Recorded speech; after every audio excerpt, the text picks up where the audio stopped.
오늘 하나님께서 우리에게 주신 말씀은 잠언 7장 1절에서 27절까지 말씀입니다.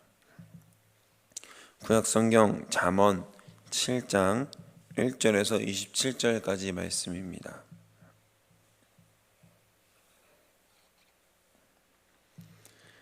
우리 하나님의 말씀 다 같이 한 목소리로 받들어 읽겠습니다. 내 아들아, 내 말을 지키며 내 계명을 간직하라. 내 계명을 지켜 살며 내 법을 내 눈동자처럼 지키라. 이것을 내 손가락에 매며 이것을 내 마음판에 새기라. 지혜에게 너는 누이라 하며 명철에게 너는 내 친족이라 하라. 그리하면 이것이 너를 지켜서 음녀에게 말로 호리는 이방 여인에게 빠지지 않게 하리라. 내가 내 집 들창으로 살창으로 내다보다가 어리석은 자 중에 젊은이 가운데에 한 지혜 없는 자를 보았노라. 그가 거리를 지나 음녀의 골목 모퉁이로 가까이하여 그의 집 쪽으로 가는데 저물 때 황혼 때 깊은 밤 흑암 중에라. 그때 기생의 옷을 입은 간교한 여인이 그를 맞으니 이 여인은 떠들며 완악하며 그의 발이 집에 머물지 아니하여 어떤 때에는 거리, 어떤 때에는 광장, 또 모퉁이마다 서서 사람을 기다리는 자라. 그 여인이 그를 붙잡고 그에게 입맞추며 부끄러움을 모르는 얼굴로 그에게 말하되 내가 화목제를 드려 서운한 것을 오늘 갚았노라. 이러므로 내가 너를 맞으려고 나와 내 얼굴을 찾다가 너를 만났도다. 내 침상에는 여호와 애굽의 문이 있는 이불을 폈고 물약과 침향과 계피를 뿌렸노라. 오늘 우리가 아침까지 흡족하게 서로 사랑하며 사랑함으로 희락하자. 남편은 집을 떠나 먼 길을 갔는데 은주머니를 가졌은즉 보름날에나 집에 돌아오리라 하여 여러 가지 고운 말로 유혹하며 입술에 호리는 말로 꿰므로 젊은이가 곧 그를 따랐으니 소가 도수장으로 가는 것과 같고 미련한 자가 벌을 받으려고 쇠사슬에 매이려 가는 것과 같도다. 필경은 화살이 그 간을 뚫게 되리라. 새가 빨리 그물로 들어가되 그의 생명을 잃어버릴 줄을 알지 못한가 같으니라. 이제 아들들아, 내 말을 듣고 내 입의 말에 주의하라. 내 마음이 음녀의 길로 치우치지 말며 그 길에 현혹 미혹되지 말지어다. 대저 그가 많은 사람을 상하여 엎드러지게 하였나니 그에게 죽은 자가 허다하니라. 그의 집은 스올의 길이라 사망의 방으로 내려가니라. 아멘. 오늘 말씀의 제목은 신앙의 정수라고 정해봤습니다. 신앙의 정수 무슨 말입니까? 우리 신앙의 중심, 요점이라고 할 수 있겠습니다. 우리 신앙의 정수는 어떻게 이루어갈 수 있을까요? 바로 우리 육체의 정욕된 삶을 버리고 하나님을 따라 살아가는 생명의 삶을 살아야 할 줄로 믿습니다. 저희가 새벽마다 말씀을 나누고 있는 이 본문은 생명의 삶이라는 큐티책에서 본문을 따라 진행하고 있거든요. 사랑하는 성도 여러분, 우리는 날마다 생명의 떡을, 영의 떡을 먹고 소유함으로 오늘 하루를 그냥 보내는 것이 아니라 한 번이라도 더 주님의 뜻에 맞게 작은 행동이라도 주님이 기뻐하시는 뜻을 따라 살아가야 할 줄로 믿습니다. 오늘 이 시간 말씀을 통해 생명으로 거룩한 신앙의 정수로 나아갈 수 있는 우리가 되기를 주님의 이름으로 소망하고 축복합니다. 우리 첫 번째는 어리석음에 대한 경계를 하고 있습니다. 오늘 본문은 마치 아버지가 아들에게 주는 교훈 같아 보이는데요. 내 아들아, 내 말을 지키며 내 계명을 간직하라. 내 계명을 지켜 살며 내 법을 내 눈동자처럼 지키라. 보통의 아버지가 아들에게 하는 말 플러스 하나님이 마치 우리에게 하시는 말과 같이 들리지 않으십니까? 하나님은 우리에게 늘 하나님의 말씀을 들으라, 순종하라 가르치시고 있습니다. 그러나 그 순종이 막연하게 쉽지 않기 때문에 어렵습니다. 우리가 어떤 메뉴를 먹을 때 이미 정해놓은 메뉴가 마음속에 끌리는 메뉴가 있는데 다른 이가 이걸 먹어라 저걸 먹어라 하면 그게 눈에 들어옵니까? 들어오지 않습니까? 들어오지 않죠. 언젠가 한 번은 양 권사님이랑 식사를 하러 가려던 참이었습니다. 제가 아무래도 먹는 것을 좀 좋아하니까 저랑 식사를 하는 사람들 대부분은 저의 의견을 먼저 물어봐주고 저를 먼저 배려해 주십니다. 그날도 어김없이 메뉴를 물어보실 줄 알았는데 식당을 이미 정해놨다는 거예요. 그래서 그렇구나, 뭐 그럼 가야지 하고 가는데, 그래서 그 식당에 대한 리뷰와 메뉴들을 찾아보고 있었어요. 저는 다른 걸 먹고 싶어가지고. 근데 저는 제육을 먹을까 된장을 먹을까 고민하고 있는데 이미 고등어 백반으로 통일해서 시켜놨다는 거예요. 아, 이거 기분이 막 좋지 않은 거예요. 지금이라도 가지 말자고 할까? 저는 점심 한 끼를 맛있게 먹는 걸 굉장히 중요하게 여깁니다. 저녁을 거의 먹지 않기 때문에. 그래서 막상 가서 앉으니까 권사님 그러더라고요. 된장이나 뭐 순두부는 안 시키셔? 이렇게 물어보시는 거예요. 그래서 저는 그 옆에 있는 해물 순두부를 시켰습니다. 그리고 별로 탐탁지 않은 고등어가 나왔죠. 한 입 먹고 잘못된 생각을 했구나 라는 생각이 들었어요. 어리석은 생각을 했구나.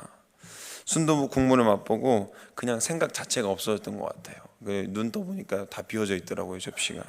네. 그런데 제가 처음에 기분이 상했던 것은 무엇일까요? 제가 원했던 것이 아니었기 때문에 그랬습니다. 그래서 우리는 어떤 외부의 말이나 명령에 일단 반감이 생기고 그 일에 대해서 불만을 가지거나 순종하지 않으려는 불평하는 경향이 있다라는 것입니다. 하지만 하나님의 명령에는 우리의 감정과 생각을 내려놓고 일단 무조건적인 순종의 모습과 순종하는 믿음에 있어야 한다는 것입니다. 하나님의 명령을 간직하고 계명을 지키며 하나님의 법을 눈동자처럼 지켜야 합니다. 눈동자처럼 지킨다는 것은 무의식적으로 은연중에도 어떤 생각 중에도 하나님의 말씀대로 살아가야 함을 의미합니다. 우리 눈동자는 눈꺼풀이 철통같이 지키고 있잖아요. 먼지, 빛 등등의 여러 위협에서 눈꺼풀은 눈동자를 소중하게 보호하고 지키고 있습니다. 마치 그런 소중한 눈동자처럼 하나님의 말씀을 그렇게 소중하게 지키고 간직해야 한다라는 것입니다. 우리 안에 하나님의 계명이 바로 서 있으면, 꽉 차 있으면 우리는 어리석음에 동요되지 않습니다. 세상에는 여러 가지 어리석음이 있죠. 하나님이 아닌 다른 진리가 우리 안에 들어올래야 들어올 수가 없다라는 것입니다. 진정한 진리가 우리 안에 가득 차 있으면 어떤 외부의 말도 안 되는 소리, 또 어리석은 소리, 우리를 혹하게 하고 미혹하게 하는 모든 것들 가운데서도 우리는 당당히 담대하게 하나님의 말씀에 맞는 삶을 살아갈 수 있게 된다라는 것이죠. 그래서 우리는 우리 마음 가운데에 하나님의 말씀과 계명이 지금 간직되어 있는가, 내가 눈동자처럼 하나님의 말씀을 지키고 있는가를 한번 생각해 봐야 한다는 것입니다. 그래서 세상에 묶이지 않고 하나님의 말씀을 메고 하나님의 말씀이 우리 마음판에 새겨지기를 간절히 소망합니다.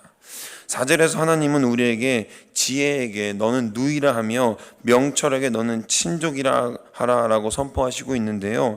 이 뜻은 그만큼 지혜를 가까이 두고 마치 가족과 같이 친밀하고 깊은 교제를 하라는 명령입니다. 우리는 지금 어리석음과 교제하고 있습니까? 아니면 가족과 같은 품에 하나님의 말씀의 지혜에 사로잡혀 있습니까? 다시 그리스도를 사랑으로 참된 지혜로 우리 마음에 온전히 새기길 소망합니다. 초등 속담 중에 이런 말이 있습니다. 부모 말을 잘 들으면 자다가도 떡이 생긴다. 하나님 말씀에 순종하면, 잘 들으면 자다가도 떡이 생기는 줄로 믿습니다. 저는 보통 부모님 말씀을 잘 들으면 자다가 치킨을 먹었습니다. 사랑하는 성도 여러분, 믿으십니까? 믿음으로 지혜를 고백하고 어리석음에서 벗어나는 우리 도남동교회 모든 성도님 되시기를 주님의 이름으로 소망합니다. 우리 두 번째는 음녀에 대한 경계인데요. 지혜를 가까이 두면 5절에서는 음녀에게 말로 호리는 이방 여인에게 빠지지 않게 하리라 라고 선포하고 있습니다. 단순히 젊은이에게 주는, 혹은 아버지가 젊은 아들에게 주는 성적인 교훈을 넘어서 우리에게 이 음녀는 어떤 것일까요? 바로 우리 각자 개인의 우상인 줄로 믿습니다. 이 음녀는 음란함을 참지 못하는 이들에게는 음녀로, 말로 호리는 자들에게는 아주 예쁘고 상냥하게 우리의 마음을 현혹합니다. 저물 때, 황혼 때, 흑암 중에 간교한 여인이 우리에게 옵니다. 때를 가리지 않고 우리에게 오고 있습니다. 우리가 힘들고 지칠 때 그렇게 죄악은 우리에게 다가옵니다. 12절부터 13절 보면 어떤 때는 거리, 어떤 때는 광장, 그리고 모퉁이마다 서서 사람을 기다린다 합니다. 사탄이 아주 교묘하게 우리 삶에 밀접하게 들어와 있죠. 우리 모두 각자 약한 모습들, 연약한 모습들이 있습니다. 어떤 분은 자녀가 걱정이고, 또 어떤 분은 남편이, 혹은 아내가, 또 어떤 분은 건강이, 또 어떤 분은 자녀에게 모든 것을 퍼주느라 본인의 삶이 힘들어지는 경우도 있으시고, 그렇게 자신은 죽고 자녀에게만 의미가 남는 분들도 있습니다. 그러나 저는 단호히 선포합니다. 방금 제가 약하다고 선포한 부분들을 잘 한번 생각해 보시길 소망합니다. 내가 이 문제로 힘들어서 고통을 겪고 있다. 그건 사탄이 우리를 쥐고 흔들려는 뻔한 수작과 계획입니다. 그 계획과 함정에 빠지지 않도록 우리는 늘 경계해야 합니다. 가장 우리에게 필요한 것, 가장 우리에게 끌림이 있는 것으로 유혹한다라는 것입니다. 굉장히 합리적인 것 같고 타당한 것 같은 이유를 대면서 우리에게 찾아옵니다. 16절에서 23절은 본격적으로 음녀가 젊은이를 유혹하는 장면이 나옵니다. 아침까지 서로 흡족하게 사랑하고 즐기자고 손짓합니다. 남편은 먼 길을 떠났고 보름 이후에나 오겠다고 했기 때문에 자신과 시간을 보내는 것이 마치 하늘의 뜻인 것 마냥 유혹합니다. 그러나 우리는 이러한 유혹에 주의하고 경계해야 될 줄로 믿습니다. 우리 인생에서 모든 것이 딱딱 들어맞는 순간들이 있습니다. 인생에 모자람이 없는 그런 순간이죠. 군대를 갓 졸업한 저는 아무것도 두려울 것이 없고 모든 것을 할 수 있다는 자신감에 충만해 있었습니다. 전역하자마자 사역을 다시 시작했고, 학교에서 찬양팀 리더를 했고, 동시에 일도 하고 운동도 병행하며 거진 학교의 모든 친구들과 친밀하게 교제하며 즐거운 시간을 보냈습니다. 연애도 물론 했습니다. 하지만 돌이켜봤을 때 그 시간만큼 유익이 없었던 시간이 또 없었던 것 같습니다. 돈은 흥청망청 썼고 있는 유세 없는 유세 다 했으나 제 안에는 신앙의 정수가 없었습니다. 껍데기만 있었던 시간이었습니다. 그 시간에 제가 느낀 하나님은 드디어 하나님이 내게도 이런 시간을 허락하시는구나. 모든 것이 잘 되고 모든 것이 행복한 이런 인생이 하나님이 허락하는 인생이구나 라는 착각에 빠져 있었습니다. 그러나 그 모든 허상이 지나갔을 때 제게 남은 것은 큰 실망과 공허함 뿐이었습니다. 하나님이 저를 축복하시고 저를 행복하게 만들어준 시간이 아니라 사탄이 저를 도살장으로 끌고 가는 안타까운 사망의 시간이었다라는 것입니다. 학교에서 드리는 채플은 조는 시간이었고요. 대학교에서 드려지는 수요 예배는 다른 학과 친구들의 얼굴을 보러 가는 시간이었습니다. 그마저도 데이트를 해야 한다며 빠지기 일쑤였고, 하나님은 저를 돌아보지 못하고 저만을 돌아보게 만들고 세상을 돌아보게 만들었습니다. 사탄은 그렇게 저를 하나님의 모습에 비대어서 저를 그 유혹에, 절망 가운데, 공허함 가운데, 스올의 방에 저를 끌고 내려갔다라는 것이죠. 오늘 이 시간 우리는 경계가 풀리지 않기를 간절히 결단하고 주님께 기도하며 나아가길 소망합니다. 사탄은 우리의 약점을 누구보다도 잘 알고 있습니다. 오늘 우리는 이 음녀를 경계해야 합니다. 고운 말로 우리를 흔드는 사탄에게 흔들리지 않을 수 있는 경계태세를 갖추길 소망합니다. 늘 기도함으로 찬양함으로 하나님의 말씀을 온전히 신뢰하고 묵상함으로 어리석은 길을 벗어나 우리를 유혹해 하고 시험케 하는 그 길에 벗어나 하나님의 길로, 지혜의 길로 나아가길 주님의 이름으로 소망합니다. 우리 무릎 반사 실험을 하면요, 그런 게 있죠. 조그만 망치 가지고 무릎을 탁 치면 무릎이, 다리가 확 올라옵니다. 반사신경이잖아요. 우리 신앙의 정수가 그래야 된다는 것입니다.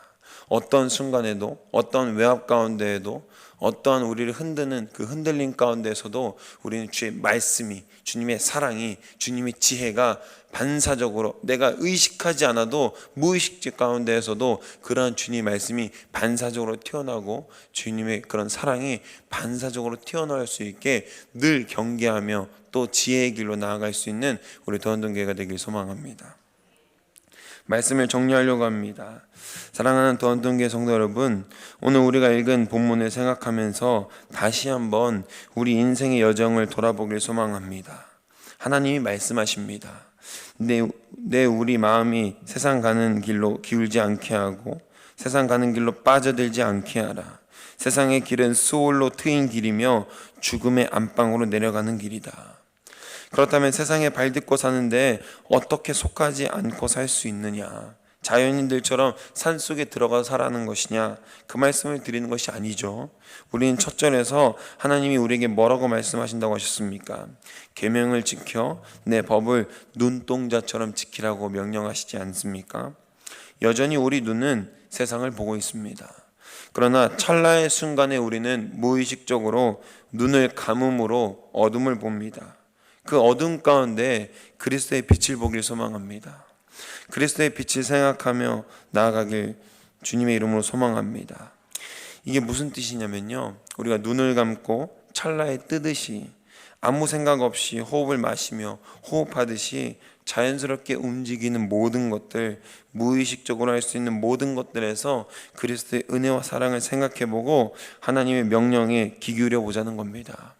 눈을 감았을 때, 눈을 떴을 때, 물론 우리는 세상을 보고 있는 시간이 정말 많습니다. 눈 뜨고 잠자는 시간보다 눈 뜨고 활동하는 시간이 훨씬 더 많죠. 그래서 그것이 은혜입니다. 그 작은 시간이 하나님께서 우리가 허락하시는 그 사랑과 은혜가 내게 있음을 기억하고 눈을 감으면서 앉으나 일어서나 또 자나 길을 걷나 뛰나 모든 순간순간들 가운데에서 우리가 하나님을 생각할 수 있는 이유입니다. 그 이유 가운데 눈을 감으면서도 그리스도를 생각하시고 먹으면서도 그리스도를 생각하시고 우리가 길을 갈 때에도 아무 생각 없이 막 시간에 바삐 쫓지 마시고요, 시간을 보면서도 시계를 보면서도 그리스도를 생각할 수 있죠. 늘 경계하셔야 됩니다. 늘 우리를 현혹해 하고 미혹해 하는 영이 도사리고 있습니다. 광장에서 모퉁이에서 늘 우리를 쫓아다니고 있거든요. 우리가 이겨낼 수 있는 방법은 늘 경계하는 것밖에 없습니다. 늘 말씀으로 세워지고 하나님의 꽉 찬 은혜를 기억하면서 그 지혜의 길로 또 그리스도의 길로 나아갈 수 있는 우리 사랑하는 모든 더언동교회 성도들 되시기를 주님의 이름으로 소망하고 축복합니다. 기도하겠습니다.